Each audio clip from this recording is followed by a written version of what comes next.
What's going on, wrestling fans? Welcome to another Pay-Per-Viewpoint edition of the Smark Out Moment Smack Talk podcast. I am your host, as always, Tony Mango, and this is the WWE Roadblock End of the Line post show where I'm going to be recapping my thoughts on what just transpired on the event, everything that happened. I'm going to run that all down, talk about my predictions about what's going to be following this, and anything else that I have on my mind. But before we get into some more of the specific kind of things, I want to throw out one word that I feel summarizes my overall perspective of this event. Bland. I've used the phrase before that sometimes these pay-per-views after this brand split, or even before it to a certain extent, feel like a glorified episode of Monday Night Raw or a glorified episode of SmackDown, and this one was definitely categorized in that way for me. Now, don't get me wrong, that's not to say that this had the worst matches of the year, or this is overall constant dumpster fire or anything like that. It's not the case, but really, this was as lackluster as you could have possibly been for what's the final event of the year. We don't even have the Slammy Awards this time to be something that we can look forward to. This was the final show of 2016, and it's not going out with a bang. It's going out with a whimper. It's really a shame. For instance, the pre-show is usually pretty boring for most of the hour. I mean, we are used to this by now. We have a panel that talks about the matches that we've already seen all the promos for. Then they rerun the promos. They talk about how, Randy Orton could really win this match, but Kalisto, you can't count him out, and that kind of crap. So that stuff eats up the majority of the time, and it's pretty pointless. You don't have to watch it. But usually there's at least maybe some fun backstage promos, or a decent match on the card, something like that. We had Sami Zayn on the social media lounge, and the Chris Jericho, Kevin Owens one was fantastic that they did at, must have been, God, what was it? Was it Survivor Series? I guess so. That was amazing. It was entertaining, funny, lasted a long time, and nobody cared. This was boring as all hell. It was 3 questions, if I remember correctly, and they basically just said, hey, Sami, how you gonna, withstand Braun Strowman? And he's like, well, I got a lot of heart, and I'm not gonna back down. Okay, let's go to our next question. How are you gonna be able to compete with somebody like Braun Strowman? Well, that's a good question. I've got a lot of heart, and I'm not gonna back down. And finally, our third and final question here. What separates you from the people that have fought Braun Strowman before, and how will you conquer them? Well, I think the main way that I can get around that is by saying that I got a lot of heart, and that I'm not going to back down. Thanks, Sami. Real fucking boring. Then we have our match, which I've not been a big fan of this Rusev and Enzo feud. And when your big, change for the feud is to just go, hey, he beat the shit out of Enzo. Why don't we have him fight Cass? Cass is the big guy. The 2 big guys can fight. That's not that entertaining to me. And the match itself was stupid. First off, it was a boring promo that was just not funny ahead of time with Enzo, which usually he's pretty good with this stuff. But that just wasn't cutting it. Then we had a match that felt like it was a Monday Night Raw match, and it ends in a count-out. How pointless was this pre-show? Everything could have been skipped. And I look back and I go, you know what? It would have been a better use of my time to sit and twiddle my thumbs. I really hated this whole kickoff. I thought that it was a pointless thing for me to waste my time on. Nothing that was justified in me spending an hour watching my screen. I've got TV shows I could have caught up on. I've got other work I could have been doing. I've got sleep that I damn sure should have been catching up on because I get totally unhealthy amounts of sleep. So I would have rather slept for 45 minutes out of that hour. But no, I try to watch all the WWE stuff I can, and that's a shame because then I watch stupid crap like this. So now we're going to get this feud continuing. Enzo's already fought Rusev. Rusev's already fought Cass. I don't see the point in really following it all that much anymore. I don't think that there's real intrigue to this story. Maybe you disagree with me, and if you do, be sure to leave your comment below. If you agree with me, leave your comments below. Do that with all these matches that I'm going to be talking about here. I want to hear what your opinions are, so make sure that you drop those thoughts where you can drop them. Our first match of the night for the real show itself was the Tag Team Championship, where the New Day was going to be defending against Cesaro and Sheamus, and pretty much everybody across the board had the same opinion that I had, which was, at least from what I've been checking on different websites and stuff, which was, well, I guess they're going to lose the titles now. But it wouldn't be interesting if they didn't, because we all think that they're going to, and they did. We have new champions. I liked the match. I thought it was pretty interesting. It wasn't great. It was good as far as this event goes. So I don't know how much you want to really put a lot of stock into that. But I did enjoy how they teased a possible heel turn for the New Day a little bit. I did enjoy that they switched it up with the way that they ended the match, because I didn't think that was actually going to be the end of the match. So that was kind of interesting. And I liked at the end that they handed them the belts, but Sheamus is still kind of a heel. So he cared more about just grabbing those titles and celebrating. So that was kind of an interesting part. That was probably the most interesting aspect of this whole thing. You know how I feel about the New Day. You know that I'm a big, big fan of them. So I dislike the idea that they lost the belts. But at the same time, I'm excited for something new and different. And they already surpassed the record. So it's not like there's really any other hurdles for them to go past. So I'm okay with it overall. I don't think that that's a bad decision. Now, I don't know if that's going to pan out to be a bad decision in the long run, as far as giving the titles to a new team and them not being as entertaining. That might be the case. But that's the pessimistic way to look at it. The optimistic way to put at it is we're getting something different, or at least different from the past over year that we've had the New Day as champions. So, you know what? I'll give them the benefit of the doubt, even though that it's Sheamus. And I'll say that this could end up leading to some interesting things going forward. And right now, if you're curious of who I think is going to dethrone them, Gallows and Anderson, 100%. Bet your entire house and all your life savings on it. That's who I'm going to go with. So then we had another match that I thought was actually pretty interesting, which was the Braun Strowman and Sami Zayn match, which had that 10-minute time limit. And I think that is the biggest factor in how this was good. If this would have been a standard match, it would have been over a long time beforehand. It would have been a squash. And even though that would have been kind of interesting to see, wouldn't be that great overall.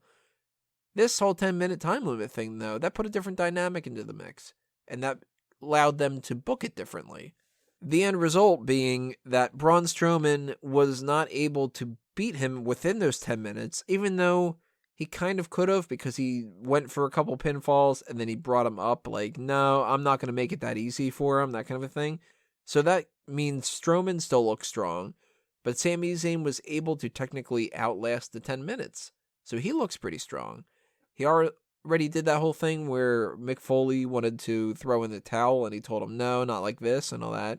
So that shows bravery. That's got that courage angle for it. I mean, I guess you could say that he has a lot of heart and that he wasn't going to back down and just give up, right? Yeah, it's almost like he said that earlier in the night 100 times. So was it weird for anybody else to see Mick Foley wearing a leather coat? That really threw me off for a good 10, 15 seconds. I was sitting there going, wait a minute, is that Mick Foley? That can't be Mick Foley. He's not wearing flannel. So that was really strange to me. I had to recalibrate my brain and everything. It threw me real off. Also, around that same time period, how do you have a timer on screen counting 30 seconds before you start a 10 count? That should have been a count out a long time ago.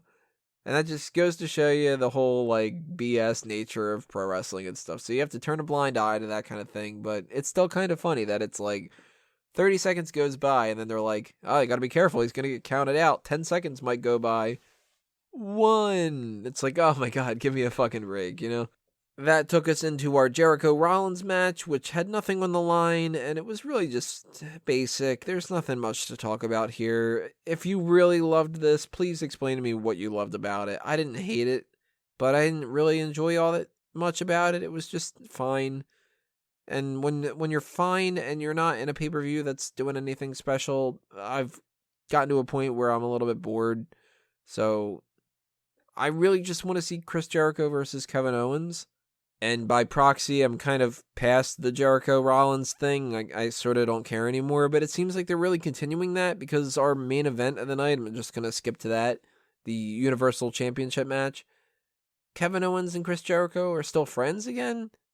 Why tease it twice that they're going to break up and not do it?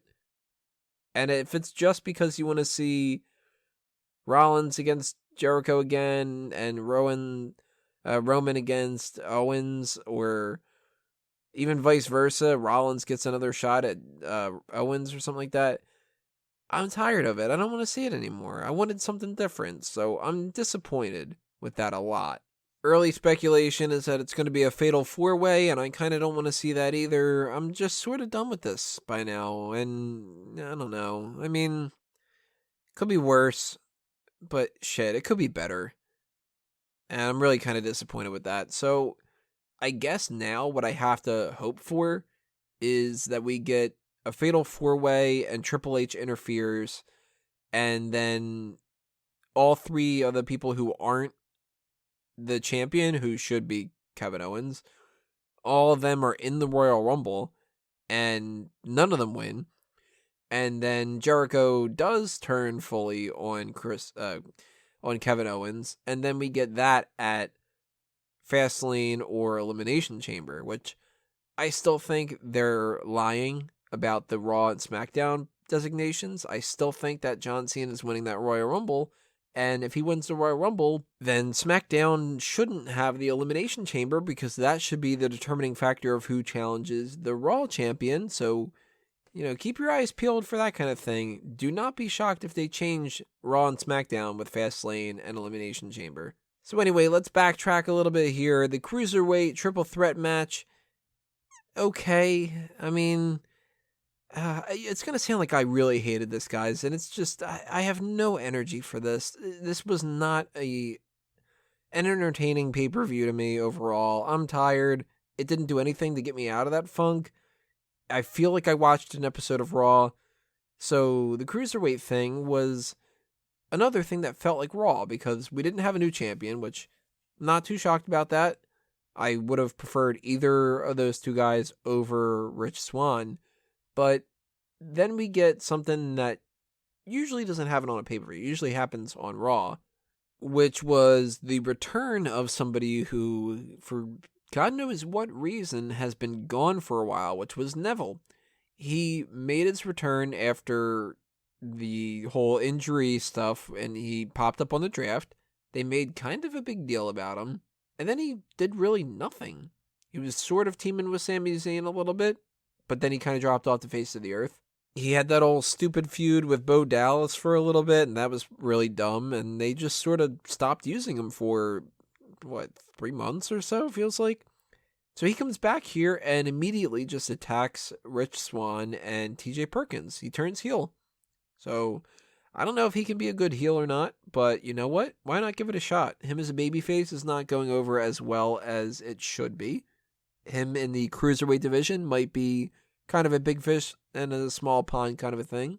And what's the worst that can happen, right? We get a couple of decent matches out of it. I'm pretty sure that he would have good chemistry with all these guys. So, you know what? That's pretty cool. I'm kind of interested in that. And that was actually one of my most favorite things of the night. So, as much as the match itself wasn't all that impressive, the heel turn, totally didn't see that coming. So you get a little bit of a shock factor for me with that one. But then we have what I consider to be the worst part of the night, which was the Women's Championship 30-minute Iron Man match, which I'm kind of confused about why it's not the Iron Woman match, but whatever. The first decision in this match came with 10 minutes and 40 seconds left. How many Iron Man matches have we had that have only had a handful of pinfalls or submissions? Nearly all of them. And that's annoying because we've seen it before. It would be like if every Royal Rumble ended with the number 29 or number 30 person winning. It's boring. And I was utterly bored this entire match. I am so sick and tired of seeing these two feuding. And we've seen these two feud for so long that we've seen this match already. This was nothing special at all. Sasha Banks' nose bled. Ooh. Fucking fantastic. But you're going to hear so much bullshit about how historic this was and how epic it was. It wasn't. They did a tie. Who gives a shit? The tie has been done before in the very, very first Iron Man match. So they're not breaking new ground here. And it wasn't even the first women's Iron Man match. They just had a better one between Sasha and Bayley in NXT. That was a good match. This was boring. Charlotte and Sasha are two people that work extremely well together, but have worked so many times in the past that it's no longer fun. And their feud is so boring because of their terrible promo work that I can't get invested into anything anymore. So I'm watching this clock go down for 30 minutes, and I'm sitting there going, it would be so much more entertaining if they ended up having some actual pinfalls happen here. But no, they're dragging it out. Then they do a tie, and then it's the whole tiebreaker thing. And it ends with Sasha losing. Sasha Banks has won the championship from Charlotte on Raw, only to lose it to her the very next pay-per-view 3 fucking times in a row. Why is that considered a possible option for WWE? I don't understand it. And you know what? I honestly don't have the motivation and the energy to rant about it anymore. It's dumb. I hated it. I am not looking forward to hearing Charlotte bitch and moan about the same old shit for however long she has this championship, because every promo she cuts is exactly the same. All hail the queen. I told you I'm the best. Sasha brings out the best in me, but I was on fucking top. Blah, blah, blah, blah, blah. Horrible delivery. Boring, repetitive shit that she says. Thankfully, this is supposed to be the end of the feud between the two, but we came out with the worst case scenario. Now Charlotte's the champion. I wanted Sasha to be the champion, and then for her to turn heel somewhere down the line, and then she can lose it to Bayley.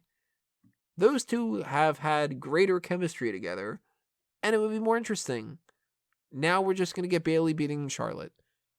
So what is that story?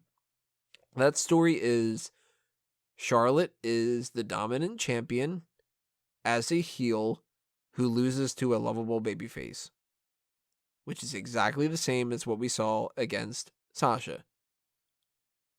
Boring. I don't need to see it anymore. You don't need to see it anymore. I certainly don't need to hear for the next bunch of months how amazing and revolutionary it is, because it isn't. They've done better shit in the past. And I'm honestly to the point now, I'm not going to be able to watch Charlotte.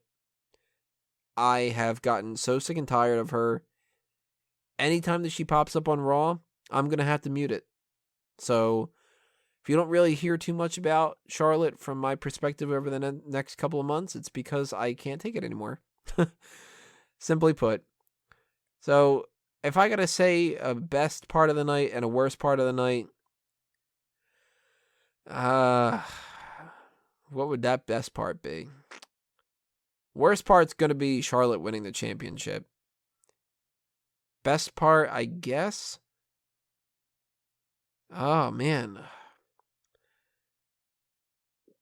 Let's go with Neville turning heel. That's got some potential in the future. It could be something different. Could be a total bust. I don't know. But at least that was something that was kind of a shock. And this whole pay-per-view, very bland. Very disappointed. Although, you know what? I'm not surprised. I was not really looking forward to this going into it. And it came out basically how I expected it to be. So as unenthusiastic as I am, I want to know what you guys have to say. Hopefully you enjoyed it a hell of a lot more than I did, because I do not wish anybody to sit through it the way that I sat through it. I wish that you guys had more fun. But if you agree or you disagree or you have anything else on your mind, drop those comments below. Make sure you hit that subscribe button if you haven't already. Give us a thumbs up to like this video and give it a boost. If you're on iTunes and Stitcher, leave us a positive review. That stuff helps out quite a bit as well.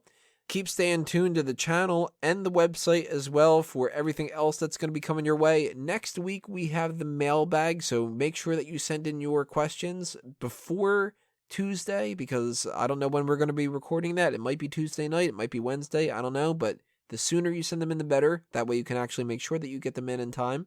And I still have not been able to figure out my schedule for the 2016 awards, but in some fashion, even if I have to do it all myself, I will get them up there. I don't know what everybody else's schedules are, but I know we're going to do the best we can, everybody. So stay tuned for that kind of stuff as well. But that's it for this episode. Thanks for listening, everybody. This has been another Smark Out moment, and I'm being counted out.